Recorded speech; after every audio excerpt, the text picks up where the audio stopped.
Bismillahirrahmanirrahim. Assalamualaikum warahmatullahi wabarakatuh. Santriwan santriwati kelas 10 SMA Baitul Quran Yogyakarta. Kaifa halukum? Gimana kabar antum antuna sekalian? Semoga senantiasa diberikan kesehatan oleh Allah serta dilindungi oleh Allah Subhanahu wa taala. Amin ya rabbal alamin. Di pertemuan pagi hari ini kita akan belajar tentang struktur atom dan konfigurasi elektron. Nah, di sini ada 3 materi. Untuk materi pertama berisi tentang bilangan kuantum, materi kedua berisikan tentang struktur atom, dan terakhir materi ketiga berisikan tentang konfigurasi elektron. Kita mulai dari materi pertama dulu, yaitu bilangan kuantum. Nah, bilangan kuantum ini adalah bilangan yang menunjukkan keberadaan elektron dalam suatu atom. Ustadz ulangi, bilangan kuantum ini adalah bilangan yang menunjukkan keberadaan elektron dalam suatu atom.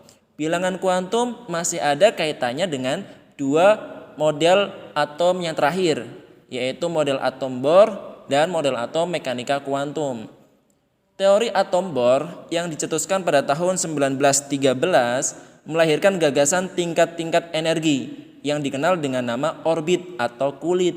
Jadi menurut Bohr ini, elektron beredar mengitari inti atom melalui atau mengikuti lintasan yang mempunyai tingkat energi tertentu yang bernama kulit lintasannya. Kemudian ternyata ada sedikit kelemahan dalam model atom Bohr ini karena beliau belum mampu menjelaskan terjadinya pemisahan garis spektrum di atom yang lebih tinggi daripada hidrogen, seperti itu. Kemudian muncullah Arnold Sommerfeld mengemukakan asumsi ilmiah yang lain bahwa intinya di dalam atom itu selain ada energi kulit, itu juga ada masih tingkat energi lain yang kemudian dikenal dengan energi subkulit elektron atau simbolnya L. Pada tahun 1924, de Broglie mengajukan teori yang dikenal dengan teori dualisme partikel, yaitu jika gelombang elektromagnetik dapat berkelakuan sebagai partikel, maka partikel itu juga dapat berkelakuan sebagai gelombang. Sifat partikel ditunjukkan oleh kemampuannya menumbuk suatu materi atau menabrak suatu materi sehingga memenuhi hukum Einstein, E sama dengan mc kuadrat. Kemudian sifat gelombangnya memenuhi hukum Planck, yaitu E sama dengan H kali F. Kemudian tahun 1926 Erwin Schrödinger mengusulkan persamaan matematik untuk gelombang elektron pada atom hidrogen sehingga melahirkan 3 bilangan kuantum. Nah, supaya lebih jelas kita lihat perbedaan model atom Bohr dengan model atom mekanika kuantum. Pembedanya ada 3 macam. Dilihat dari hakikat elektron, untuk teori atom Bohr ini, elektron dianggap sebagai partikel sehingga mengikuti hukum fisika klasik. Kemudian untuk teori atom mekanika kuantum, elektron ini dianggap mempunyai sifat dualisme. Artinya elektron juga sebagai materi sekaligus sebagai gelombang. Kemudian dilihat dari lintasan elektronnya, menurut Pak Bohr, elektron itu beredar mengitari inti dengan lintasan tertentu. Jadi bentuknya itu lintasan ya, seperti itu. Kemudian Pak Bohr menyebutnya orbit. Sedangkan menurut mekanika kuantum, elektron itu beredar dan menyebar pada suatu daerah tertentu, disebut orbital. Jadi paham ya bedanya ya, lintasan elektron untuk atom Bohr dengan atom mekanika kuantum. Kemudian yang terakhir pembeda energi elektron. Untuk atom Bohr, tingkat energi elektron hanya dibedakan berdasarkan lintasannya atau berdasarkan kulit-kulitnya tadi dalam atom.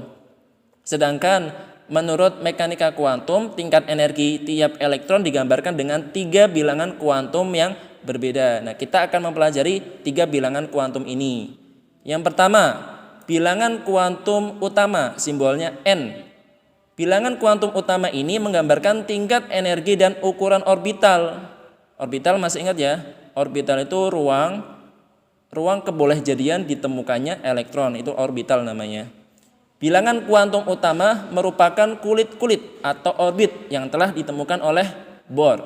Semakin besar harga N, maka ukuran orbital juga semakin besar dan energinya semakin tinggi. Nah, bilangan kuantum utama ini dilambangkan atau dituliskan dalam bilangan bulat ya, dari 1 dan seterusnya. Kemudian untuk bilangan 1 ini menyatakan kulit pertama. yang dinotasikan dengan huruf K. Untuk kulit kedua, bilangan kuantum utamanya bernilai 2. Kemudian notasinya untuk kulitnya yaitu kulit kedua L, dan seterusnya seperti itu. Kemudian kita lanjutkan, bilangan kuantum yang kedua bernama bilangan kuantum azimut, simbolnya L, menggambarkan adanya subkulit atau orbital serta bentuknya. Nah, untuk harga L ini nilainya dari 0, 1, 2, 3 dan seterusnya sampai n-1. N di sini adalah bilangan kuantum utamanya. Sehingga untuk n sama dengan 1, maka L yang mungkin adalah 0 saja. Kenapa bisa seperti itu? Karena nilainya tadi dari 0, kemudian sampai n-1, 1 kurang 1, 0, 0 sama 0. Ya sama, berarti cuma ada 1, yaitu 0. Kemudian untuk n atau kulit kedua, maka L yang mungkin adalah 0 dan 1. Ingat, permulaannya dari 0 sampai n-1, 2 kurang 1 yaitu 1. Jadi ada 2 ya kemungkinan untuk kulit kedua. Untuk kulit ketiga, maka L yang mungkin adalah 3, yaitu 0, 1, 2. Intinya dimulai dari 0 berakhir sampai n-1. Ini untuk kulit ketiga dan seterusnya. Kemudian masing-masing nilai L ini 0, 1, 2 dan 3 nanti ini mempunyai lambang tersendiri. Untuk L sama dengan 0 disebut sebagai orbital S dari kata sharp, berbentuk bola. Kemudian L sama dengan 1 disebut orbital P dari kata principal, berbentuk satu bola terpilin. L sama dengan 2 disebut orbital D dari kata diffuse, berbentuk 2 bola terpilin. Nah, yang ketiga L sama dengan 3 disebut orbital F dari kata fundamental, berbentuk 3 bola terpilin. Nah, kemudian yang ketiga adalah bilangan kuantum magnetik, yang mana simbolnya adalah M. Bilangan kuantum ini menggambarkan orientasi atau arah orbital, menyatakan orbital yang ditempati oleh elektron. Kemudian untuk harganya sendiri adalah min L, 0, dan plus L. Penjelasannya seperti ini, nilai L-nya sama dengan 0, yaitu orbitalnya berjenis S atau sharp. Harga M-nya cuma punya 1. Harga M itu dihitung dari min L, berarti min 0. Kemudian 0 plus L berarti plus 0. Karena sama-sama 0, maka harga M-nya cuma ada 1, yaitu 0. Kemudian jumlah orbitalnya, karena jumlah 0-nya cuma 1 nih, berarti jumlah orbitalnya 1 ruang, seperti itu. Kemudian untuk nilai L sama dengan 1 atau jenis orbital P, maka dia mempunyai 3 macam ruang, yaitu min 1, 0, plus 1. Min 1 dari mana? Dari min L, dari min 1. Kemudian 0 plus 1 dari plus L. Totalnya ada 3 bilangan, berarti jumlah orbitalnya ada 3, seperti itu. Kemudian untuk 2, nilai L sama dengan 2 atau jenis orbitalnya D, dia mempunyai 5 jenis atau 5 jumlah orbital. Dari min 2, min 1, 0, plus 1, plus 2. Kemudian yang terakhir, yang ketiga, ada 7 macam jumlah orbital. Dimulai dari min 3, min 2, min 1, 0, plus 1, plus 2, plus 3. Itu untuk bilangan kuantum magnetik. Nah, kemudian untuk bentuk-bentuk visualisasi orbitalnya supaya lebih jelas, kalian bisa lihat gambar ini.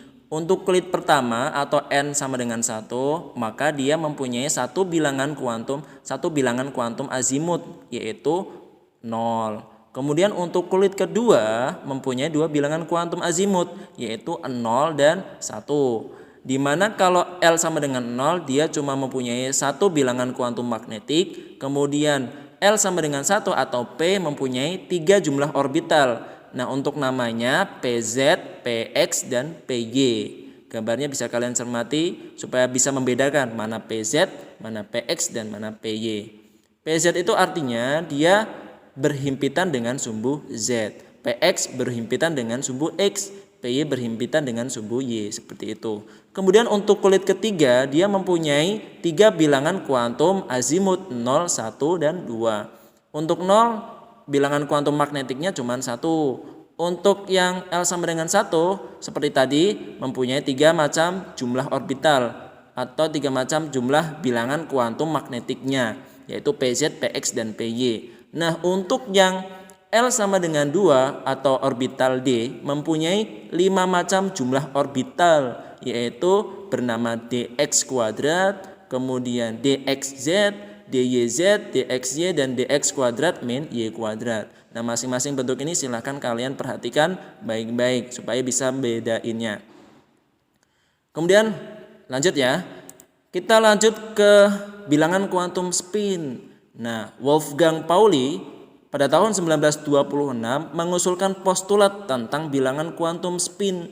Bilangan kuantum spin ini menyatakan arah rotasi elektron pada sumbunya. Ada yang searah, ada juga yang berlawanan jarum jam. Nilai bilangan kuantum spin adalah plus setengah jika searah jarum jam dan min setengah jika berlawanan. Nanti Pauli ini akan menentukan dalam konfigurasi elektron. Ada istilah atau teori larangan Pauli. Kemudian kita lanjutkan dulu. Materi kedua, kita masuk materi kedua yaitu struktur atom. Nah, kalau kalian perhatikan, kalau kalian punya SPU atau sistem periodik unsur, kemudian tabel periodik unsur yang bentuknya kertas juga boleh. Kalian bisa melihat bahwa simbol dari atom atau struktur atom itu biasanya dituliskan dengan huruf besar. Kalau misalkan terdiri dari satu huruf. Kalau terdiri dari dua huruf, huruf pertamanya besar, huruf keduanya kecil, seperti itu. Kemudian untuk yang bagian atas, yang Z ini, itu melambangkan nomor massa. Yang berupa angka-angka yang ada koma-komaannya biasanya, itu nomor massa atau massa atomnya. Atau massa atom relatif ya, sama aja. Kemudian untuk yang nomor di bawah, itu nomor atom ya, bentuknya nggak ada koma-komaannya, seperti itu. Nah, untuk atom netral, jumlah proton sama dengan jumlah elektron. Jumlah proton sama dengan jumlah elektron ini dilihat dari mana? Dilihat dari nomor atomnya. Jadi nomor atom itu menunjukkan jumlah protonnya ya. Jika netral berarti proton sama dengan elektron, seperti itu. Kemudian untuk nomor massa atau yang bagian atas ini menunjukkan jumlah proton ditambah jumlah neutron. Jadi untuk yang bagian atas itu artinya adalah jumlah proton ditambah jumlah neutron. Itu untuk masanya. Karena letaknya proton dan neutron di dalam inti. Sedangkan inti ini mempunyai massa yang paling tinggi di suatu atom. Seperti itu. Nah, berikutnya supaya lebih jelas lagi tentang bagian-bagian dari atom, kalian bisa lihat tabel berikut ini. Bagian dari atom itu ada 3 macam, ada proton, neutron, dan elektron. Untuk simbolnya bisa kalian lihat di sini, simbol dari bagian-bagian atom. Kemudian untuk muatannya, proton itu muatan relatifnya plus 1, neutron 0, sedangkan elektron min 1. Untuk muatan absolutnya, bisa kalian lihat nilai dari plus 1 ya berarti plus 1,6 kali 10 pangkat min 19. Kalau neutron karena dia netral, ya muatannya 0. Kemudian untuk elektron angkanya sama seperti proton, cuman bedanya dia tandanya minus. Kemudian untuk massa proton massa relatifnya adalah 1 SMA, satuan massa atom. Untuk neutron juga 1, kemudian untuk elektron 0. Kenapa elektron 0? Karena angkanya lebih jauh banget kecilnya daripada proton maupun neutron, seperti itu. Penemunya kalian hafalkan juga, proton itu penemunya Goldstein. Eugen Goldstein pada tahun 1886. Kemudian neutron ditemukan oleh James Chadwick 1932. Elektron ditemukan oleh J.J. Thomson dengan percobaan tabung sinar katoda, seperti itu. Oke, kita lanjutkan ya. Berikutnya adalah tentang isotop, isobar, dan isoton. Apa mereka? Kita coba perhatikan. Yang pertama, isotop adalah unsur-unsur yang memiliki nomor atom sama tapi berbeda massa atomnya. Jadi nomor atom yang letaknya di bawah itu sama tapi massanya berbeda. Itu namanya isotop. Kemudian isobar, unsur yang memiliki massa atom sama tapi berbeda nomor atomnya. Kalau ini massa atomnya sama, yang bagian atasnya sama tapi yang bawahnya berbeda. Sedangkan isoton adalah unsur-unsur yang memiliki jumlah neutron sama tapi berbeda nomor atomnya. Jadi yang sama neutronnya. Kalian perhatikan yang belakangnya ini aja, huruf belakangnya. Kalau isotop berarti proton sama. Proton itu kan menunjukkan nomor atom.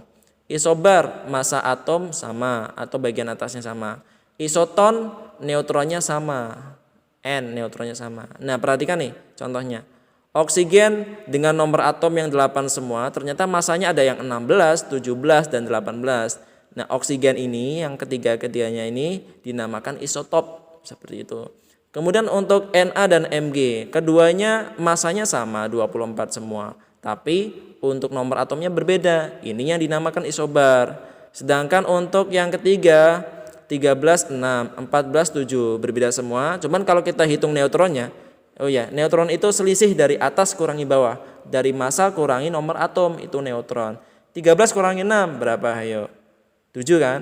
14 kurangi 7, 7 juga. Karena neutronnya sama, maka dinamakan isoton. Seperti itu.